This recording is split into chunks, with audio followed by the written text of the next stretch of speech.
Bonjour à tous, vous savez quoi, on est ravis de vous retrouver pour un nouveau débriefing F1, c'est à suivre sur motorstv.com bien évidemment, sur la chaîne YouTube de Motors TV France et nous sommes en compagnie de Jean-Luc Roy, donc vous avez remarqué que tout va bien. Salut Jean-Luc. Jusque-là, mais je suis Voilà. un peu inquiet pour la suite, mais jusque-là tout va bien. Bonjour à Parce tous. que je vais te poser des questions difficiles Eh peut-être. oui, Eh oui. ça, je m'attends au pire avec toi, bien sûr. Alors dans ce numéro, la victoire d'Hamilton. Ah bon? Oui, l'échec de la stratégie peut-être Non. de Ferrari. Bah, Si. mais non, mais si. Un nouvel épisode dans les relations difficiles entre Rosberg et Hamilton. Le même Je Rosberg. te confirme qu'ils ne partiront toujours Toujours pas pas en vacances ensemble. Toujours pas. Le même Rosberg face à Max Verstappen, ça m'intéresse.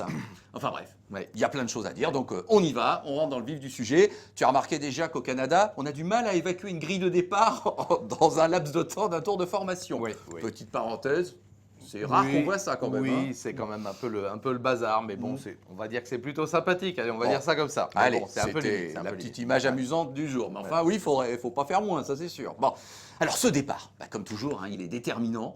On a vu un Vettel jaillir de la deuxième ligne. Et est-ce que tu ne t'es pas dit, comme beaucoup, ah, là, ça y est, Vettel tient peut-être sa première victoire de la saison.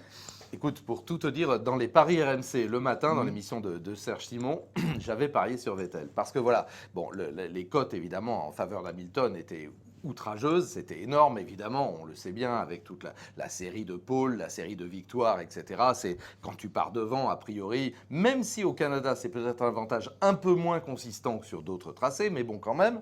Donc j'allais pas, encore une fois, il ne s'agit pas de choix personnel, il s'agit d'essayer d'animer le débat. Voilà, c'est ce que nous faisons. Donc, bon, Rosberg, oui, Rosberg, mais je le sens moins bien en ce moment, on va y venir. Bon, donc Vettel. Donc je me disais, si Vettel prend un bon départ et avec une bonne stratégie, il a pris le bon départ, donc je corrobore ce que tu dis. Je me suis dit, on va peut-être avoir un beau Grand Prix parce que là, on va voir véritablement la Ferrari propulsée par de nouveaux turbos. On va voir ce que ça donne. Voilà. Surtout qu'en plus, il semblait bien que cette stratégie à 2 arrêts était la stratégie normale, entre guillemets. Mais voilà, C'est ce qu'il là- a fait. Mais exactement, là, quand ils ont sorti du chapeau avec le virtual safety car après l'abandon donc de Button avec l'explosion du moteur Honda, je me suis dit, bien joué les gars, ça c'est réactif, ça c'est malin, on s'adapte, on change et après tout on se décale et on a bien joué le jeu. Donc je me suis dit, ouais, super. Sauf que tu vois qu'Hamilton, lui, ne s'arrête pas. Donc on arrive à comprendre quand même assez vite dans cette première moitié de course qu'effectivement, il va y avoir qu'un seul arrêt pour Hamilton. Et donc là, ça tient alors les pneus, au fait, tu me rassures, il n'y a pas de problème. Écoute, je suis désolé, je vais remettre un coup sur la calebasse de nos amis de Pirelli. Je les aime bien là aussi, mais bon, la supercherie a assez duré. Maintenant qu'on nous fasse croire que les ultra soft, enfin je te dis, je sais pas, les méga super soft, on ne sait plus quel mot utiliser. Non, c'est des pneus en bois comme les autres. Quand tu vois qu'effectivement les pilotes effectuent 25 tours à peu près sans aucun problème, en tout cas Hamilton en a fait 23 sans aucun souci. Quand tu vois qu'après, quand on monte les pneumatiques suivants, eh bien les softs, on les emmène jusqu'au bout en faisant 47 tours, etc. Et que tu vois l'écart de performance extrêmement limité entre les différentes qualités de gomme, bah, tu te dis que là, on est en train d'essayer de nous faire prendre des vessies pour des lanternes ou des ultras pour des médiums ou j'en sais rien. C'est Mais ça. là, il y a... Non, ça va pas du tout. Bah. Mais alors, Et les au final- pilotes le disent Oui, eux-mêmes. oui, pardon. oui, tout à fait. Hamilton s'en Oui. est plaint vertement après les qualifs en disant, ouais, de toute façon, Mm. les appellations et les machins, on a compris. Bon, mais au final, Jean-Luc, c'est 5 secondes qui séparent Hamilton de Vettel. C'est le succès de Hamilton ou c'est l'échec de Vettel et de Ferrari? Bah, les deux à la fois, bien sûr, mon général. C'est-à-dire, premièrement, il a quand même fallu qu'Hamilton fasse le boulot, et il l'a fait remarquablement bien. Donc un seul arrêt, on le répète, au 23e tour, et ensuite il emmène ses pneus, il fait 0 faute, il le dit lui-même. Alors, ce qui est un tout petit peu regrettable, et ça transparaît dans les propos des pilotes, c'est que c'est de la gestion. C'est-à-dire qu'évidemment qu'on n'est pas à l'attaque, évidemment qu'il n'est pas en défonce, évidemment que quand il voit à un moment Vettel revenir vers lui, il maîtrise, il en a encore un petit peu. Donc ça, c'est pas très enthousiasmant. C'est une très belle victoire. Donc il a fait le boulot. Puis quand tu gagnes, c'est jamais par hasard. Maintenant, Vettel, avec sa stratégie décalée audacieuse, bah lui, il fait des erreurs, effectivement, parce qu'il attaque et il allume ses pneus. Et là, on sait que c'est mort. Donc on le rappelle, on rechange, etc. Donc là, il y a un problème. Également, ces pneus se dégradent trop facilement. C'est-à-dire que dès qu'on les bloque, et là, la température n'étant pas assez élevée, bah, c'était extrêmement facile de se faire piéger, même pour les meilleurs pilotes du monde. Et dès que tu as un plat, comme je le dis souvent, bah, tu pilotes un marteau-piqueur. Et à ce moment-là, il faut arrêter tout de suite parce que la dégradation ne va faire que s'amplifier, puisque le plat amène encore le plat derrière. Voilà, tu ne peux pas gommer le plat, en fait. Donc à un moment, si le pneu est trop dégradé, il faut arrêter le pilote. Donc voilà, 5e victoire d'Hamilton au Canada. C'est le circuit où il a le plus gagné. C'est vrai qu'il Première victoire dans sa carrière. Voilà, c'est ça. Donc, non, c'est vrai que ce circuit semble vraiment fait pour lui, en quelque sorte. Ouais. Il a dédié sa victoire à Mohamed Ali, ce qui est plutôt bien vu. Oui, sympa. Personne dans ne deux peut... circonstances, on va dire, mais sympa. Et on peut avoir le sentiment, Jean-Luc, que la dynamique a changé de camp. Là où Hamilton enchaîne sur une deuxième victoire consécutive, un Rosberg qui patine un petit peu. Alors, cette histoire du départ. Donc, il nous semble avoir déjà vu ça, Austin, le Japon, les deux qui se présentent et il y en a un qui cède. Pour te répondre, oui. il y a un problème de départ chez Hamilton. Moi, j'y reviens. Je veux bien qu'il y ait une procédure, mais c'est la même pour tout le monde, en tout cas pour les deux hommes de chez Mercedes. Et Hamilton, il en rate quand même beaucoup. Si tu fais le compte, il n'est jamais très bon dans les départs. Il est moyen. Donc là, il fait un départ moyen. Et comme il se dit, mon principal adversaire, il est sur ma droite, c'est Rosberg, on voit bien qu'il infléchit la trajectoire pour aller contrôler Rosberg à l'extérieur. Ce qui est normal. À sa place, je ferais pareil. Si je rate un peu mon départ, je me dis l'autre, il va le réussir. Je le serre un peu pour me protéger. Sauf qu'il a oublié qu'il y avait un Vettel qui fait un départ alors idyllique, un départ magique, et qui lui, de la deuxième rang, voit la piste s'ouvrir à l'intérieur à la corde, et donc se rue en tête, et ça c'est génial. Alors après, les péripéties, hop, du petit coup de roue, enfin c'est pas un vrai coup de roue, mais de la dérive de Hamilton qui vient un petit peu éjecter Rosberg, ça fait partie du jeu. Moi, à la place de Rosberg, j'insiste pas. Je me dis l'autre, jamais il va me laisser la place de rester à l'extérieur. Donc je soulage un tout petit peu pour rester troisième parce que c'est comme ça. Et malheureusement, il insiste et là, il se prend l'échappatoire et c'est le début de ses malheurs. Voilà, parce qu'il retombe à la 9e place. Et oui. Il y a bien un petit contact, on est bien d'accord. On le voit avec les images entre les léger, roues. Parce que tu as vu, ça n'abîme ni les triangles, ni la direction, rien. Donc c'est le minimum. Mais je dirais, quand on essaie d'être deux au même endroit, il y en a forcément un, celui de l'extérieur, qui est éjecté. C'est la logique. Ça ruine forcément la course de Rosberg. On Alors, peut comprendre qu'il est mauvaise. Ou pas. Bien sûr, mais c'est un fait de course, encore une fois. Il ne faut pas toujours... Sinon, il n'y a plus de bagarre entre les pilotes, même entre équipiers. On veut tout légiférer, on veut tout... Non, les pilotes, ils ne doivent pas, surtout pas être lisses, sinon on va s'embêter encore plus que certaines fois. Donc, tant mieux que de temps en temps, il y ait des petites frictions, des petits écarts. Et puis là, Hamilton, lui, il est sur la bonne trajectoire. Il dit, écoute, tu as essayé de te mettre là, désolé, ça passait pas. Bon, alors dans quelques instants, je vais te poser une question sur Rosberg-Verstappen, la lutte de fin de course. Mais ça a été une situation qui a été dictée notamment par le départ, parce que quand Rosberg revient en piste, il met un peu le bazar, et Ricciardo en est une victime. Verstappen se retrouve devant Ricciardo. Et quelques tours plus tard, on entend un message qui dit vaguement Max, tu retiens pas, faut pas que tu retiennes Daniel. Bon, comment tu as analysé un petit peu tout ça aussi entre les deux pilotes Red Bull? Bon, là, c'est pareil. À ce moment de la course, c'est vrai que Daniel est plus rapide que Max. Effectivement, on le voit. Il est revenu derrière et il a un petit avantage de performance. Peut-être, effectivement, c'est vrai que Verstappen l'a dépassé à la faveur de la présence de Rosberg au milieu. Mais bon, il est devant.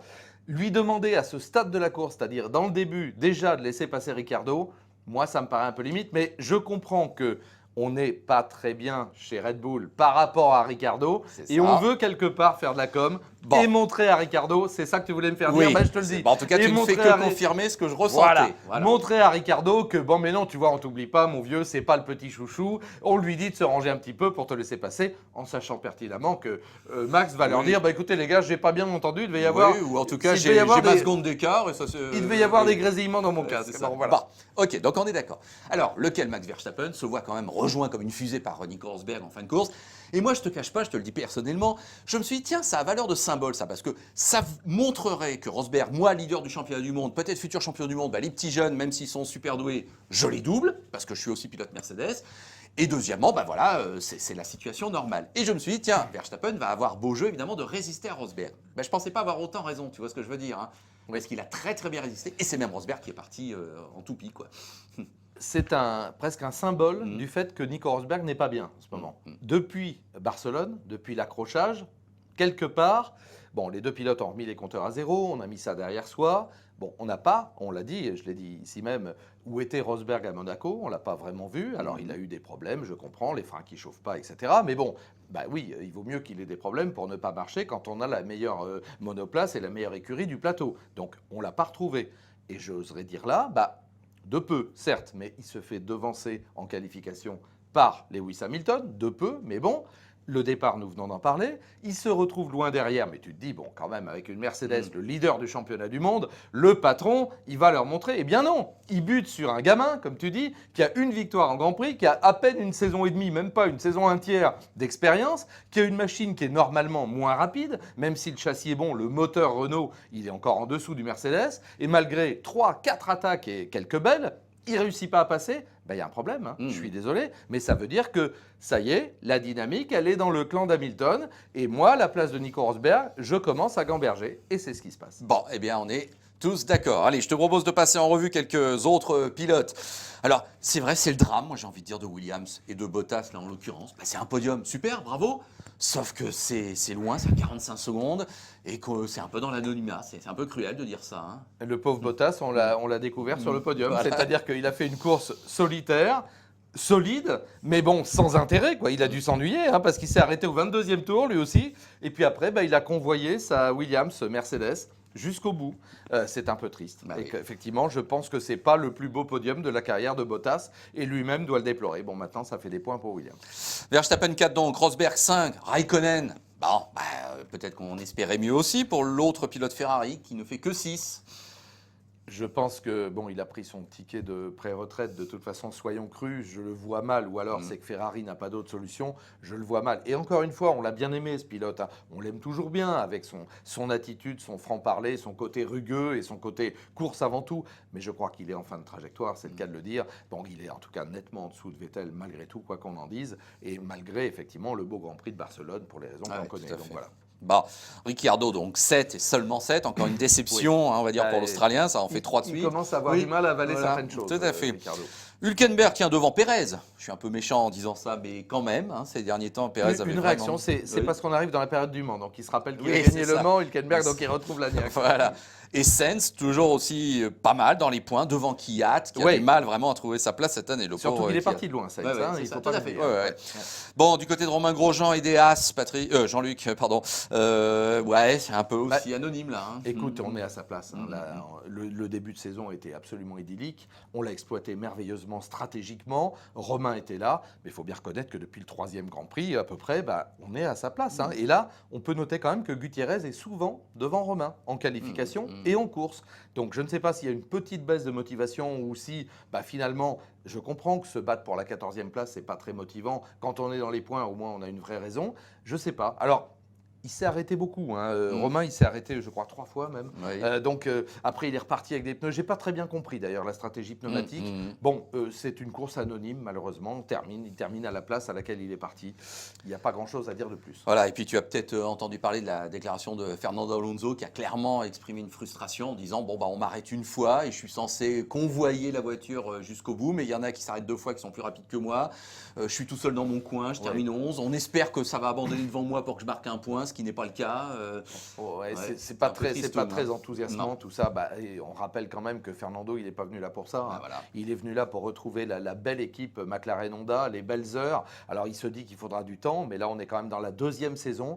Moi je me demande si sa motivation va perdurer à ce niveau-là, au-delà de cette 2e saison. Je crois que si on n'a pas réellement réussi à mettre systématiquement les McLaren-Honda dans les points, le retour un petit peu qu'a opéré Red Bull hein, avec Renault. Donc même si on badge le moteur autrement, mais là je crois que là Fernando il va un peu s'user. Quant à Button, bah, là aussi Button, son talent n'est pas en cause, hein, il est au niveau d'Alonso, mais je pense que lui aussi il n'ira certainement pas au-delà de cette saison, très probablement. Donc il y aura des baquets à prendre. Puis on peut évoquer également Felipe Massa dans la série des anciens, qui lui aussi tient bien la rampe. Là éliminé sur un problème technique assez rapidement. C'était le seul à avoir marqué à tous les grands prix depuis le début de l'année. Exactement. Bon, bah, la série s'arrête il est là. régulier, il est solide. Mais bon, à un moment, l'âge est là, on ne peut pas le nier. Quand on dépasse les 35-36 ans, surtout quand on a des gamins de 18 ans qui font le boulot. Et puis, tu sais, il y en a qui attendent dans l'antichambre. Un certain Stoffel, si tu vois ce que je veux dire. Van Dorn, entre autres. Et puis un certain Esteban. Oh là là, oui, non, mais il y en a. Et puis un Pierre aussi. Enfin bon, on va s'arrêter là. Alors, on a quand même une dernière question. Parce qu'on va enchaîner 2 grands prix là en une semaine. Alors, au-delà de la polémique, mais légitime, et à laquelle on a déjà fait référence, du fait qu'il va y avoir donc une confusion au calendrier entre les 24 heures du Mans et le Grand Prix d'Europe à Bakou. Bon. Lamentable. Oui, on est d'accord. Cela étant, Jean-Luc, quand il pense, attends, on est au Canada Et 4 jours après, il faut être en Azerbaïdjan, dans l'autre. Non, mais dans la série aussi, les fameuses économies dont on nous parle, ou je ne sais pas quelle rationalisation logique là. Non, mais ça, c'est un mot ridicule en Formule 1. On le voit bien, les petites équipes sont à l'agonie. Sauber est à l'agonie. Bon, Force India survit, on se demande comment. Manor, n'en parlons pas. Bon, c'est toujours. Et Lotus n'a survécu que parce que Renault, d'ailleurs, il va falloir qu'il y ait des résultats. Oui, je t'en ai pas à parler, mais en un mot, là, il va falloir que ça vienne quand même un petit peu, parce que là, on ne voit pas grand-chose venir. Bon, passons. Oui, le calendrier, on sait très bien qu'il est décidé uniquement par le pognon, soyons clairs. C'est-à-dire que demain, moi, je vais faire le Grand Prix du Kamchatka ou de la Moldavie inférieure indépendante. Et que tu as 50 millions de dollars. Je vais voir Bernie, je dis Bernie, j'ai 50 millions, qu'est-ce qu'on fait? Il me dit assieds-toi là, vieux, et tu veux qu'on le fasse quand ton Grand Prix? C'est terminé. Voilà, je crois qu'il faut être cru. On ne baptise pas ça Grand Prix d'Europe. Le Grand Prix d'Europe, à une certaine époque, il avait une vraie teneur. C'est-à-dire qu'on allait dans des pays où on n'allait pas normalement, alors c'était pour le faire entrer au calendrier, ou alors on servait bien l'Allemagne. Un deuxième Grand Prix à une grande nation. Tu me vois venir. Voilà. À l'Allemagne, quand c'était pour les Allemands, ou aux Espagnols, quand c'était pour les Espagnols, ou il y en a eu même en Grande-Bretagne. Bon, tout ça, on peut comprendre. Faites-nous un Grand Prix d'Europe en France, tiens, ce serait une bonne idée, pourquoi pas? Non, là, pareil, il faut trouver une appellation. Je crois que, le fait que la Formule 1 soit guidée pratiquement uniquement par des questions d'intérêt, si quelqu'un en doute encore, je crois que c'est qu'il a les yeux fermés. Et malgré tout, on continuera à la défendre et à se battre pour que l'aspect sportif, puisqu'on est là pour ça, ait toujours la primeur et toujours de la valeur. Voilà. Parce que les pilotes, eux, ils mouillent la chemise. Oui. Voilà. Ah, mais on aura le regard braqué sur deux horizons le week-end prochain, forcément Le Mans. Mais évidemment qu'on regardera ce Grand Prix de Bakou, parce que déjà, il y a un côté curiosité. Et en plus, avec l'arrivée du Mans à 15h, heure française, heure occidentale, et le départ de Bakou, c'est grotesque. J'ai pas d'autres mots. C'est grotesque, lamentable, ridicule, et contraire à toutes les affirmations qu'on a entendues il y a quelques mois en nous disant « Ah, mais attention, c'est le même jour, mais ce sera pas la même heure. » On a le droit de ne pas tomber dans ces panneaux-là. Tout à fait. Eh bien, ce sera le mot de la fin. Bon, eh bien voilà, comme toujours, on dit ce qu'on pense et on vous remercie de nous suivre. Donc, vous avez compris qu'on se retrouve dès la semaine prochaine pour discuter de ce Grand Prix d'Europe et évoquer toute l'actualité peut-être qui aura eu lieu aussi du côté du Mans. Bon, merci Jean-Luc. Mais avec plaisir. Bonne semaine à toi. Allez, salut à tous.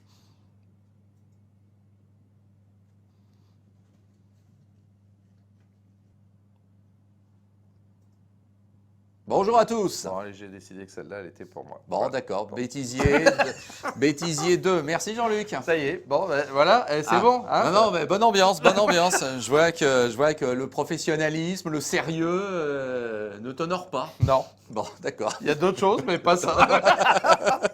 Allez, on y retourne. Bon, allez. merci. Allez, à tout de suite.